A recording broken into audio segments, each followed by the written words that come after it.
ইকামত দ্বীনের ভাইরা, আজকে আমরা সবাই এখানে একসাথ হয়েছি জনতার কাতারে।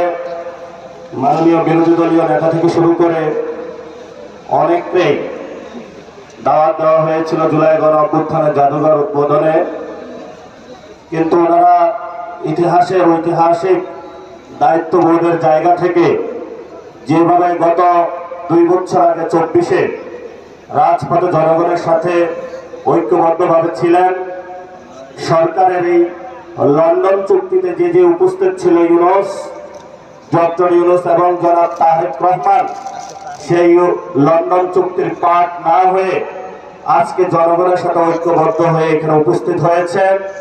এই জন্য আপনাকে ধন্যবাদ জানাচ্ছি। সাথে সাথে আপনি একটা ঐতিহাসিক সিদ্ধান্ত নিয়েছিলেন সংসদে, যখন বলা হয়েছিল বাংলাদেশে একটি সংস্কারের যাত্রা আমরা শুরু করব, কিন্তু সংসদে যখন একটা সংশোধন কমিটি হয়েছে, সেই কমিটিতে যুগের নব্য রাশেদ ইনু ম্যাডাম যারা আছে তারা অংশগ্রহণ করেছিল, কিন্তু আপনি জাতির ঐতিহাসিক দায়িত্ববোধের জায়গা থেকে বিরোধী দল সেখানে অংশগ্রহণ করে নাই। এই জন্য আমরা জনতার পক্ষ থেকে আপনাকে ধন্যবাদ জানাচ্ছি। আমরা আজকে ছোট্ট কয়েকটি কথা বলবো। আমাদের ঐতিহাসিক 71-এর মুক্তিযুদ্ধের আগে যেই ভোট হয়েছিল, সেখানে বাংলাদেশের মানুষ, বাংলার মানুষ যেই দিকে রায় দিয়েছিল, সেই রায় বাস্তবায়ন না করার কারণে মানুষ অস্ত্র হাতে তুলে নিয়েছিল।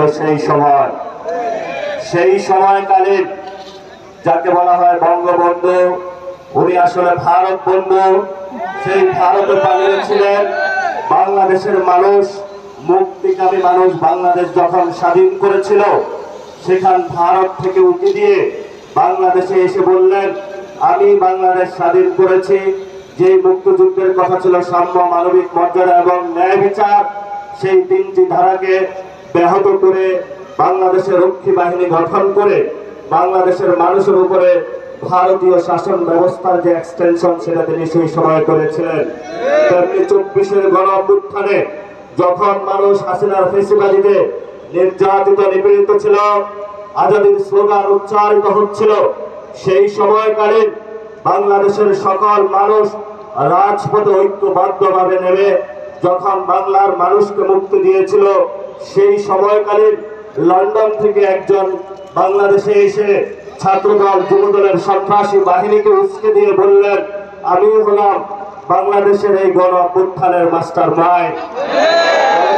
সেইকালীন যারা ভারত বন্ধু, শেখ মুজিবুর রহমান এবং 24-এর গণ অভ্যুত্থানের সময় তারেক রহমানের লন্ডন থেকে ফেরত এসে মানুষের উপরে ছাত্রদল, যুবদলের সন্ত্রাস চালিয়ে দেওয়াকে ওই রক্ষী বাহিনী, ওই শেখ মুজিব এবং বর্তমান তারেক রহমানের কোনো আমরা পার্থক্য দেখতে পাচ্ছি না। যদি আমরা পার্থক্য দেখতে না পাই, তাহলে আমাদের ভবিষ্যতের কাজ কি? ভবিষ্যতের কাজ, কোরআনের একটা আয়াত আমি চরমভাবে বিশ্বাসী। সে আয়াতটি হলো,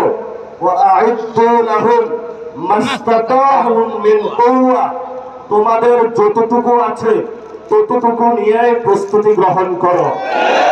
বাকি সাহায্য কোথা থেকে আসবে?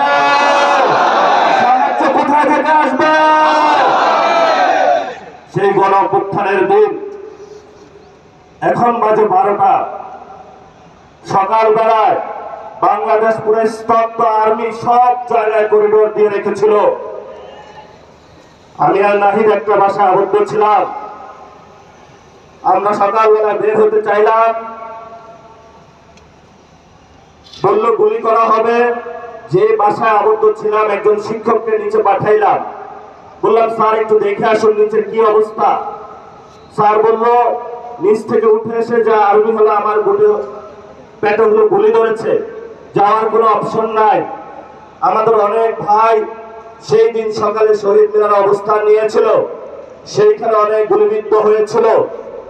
ঠিক এই সময়টাতে বাংলার মানুষ সকল ব্যারিকেড বন্ধ করে, যেখানে এসএসএফ কে 5 মিনিট দেওয়া হয়েছিল, শেখ হাসিনাকে 5 মিনিট দেওয়া হয়েছিল, যে হয়তো বাংলাদেশের মধ্যে তুমি 5 মিনিটের মধ্যে তোমার এখানে জীবন দিবা, অথবা ভারতে পালাবা, সেই সময় আপনারা পুরো বাংলাদেশ ঐক্যবদ্ধভাবে পুরো বাংলার রাজপথে নেমে এসেছিলেন।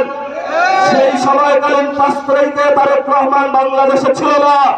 বাংলাদেশে ছিল আমার কৃষক, বাংলাদেশে ছিল মজুর, বাংলাদেশে ছিল রিক্সা চালক, বাংলাদেশে ছিল সবচেয়ে বিক্রেতা, বাংলাদেশে ছিল গৃহিণী, বাংলাদেশে ছিল আলেম, বাংলাদেশে ছিল ছাত্র। তারেক রহমানের কোন ছায়া আমরা সেদিন রাজপথে দেখি না। নতুন করে বাংলাদেশে এসেছে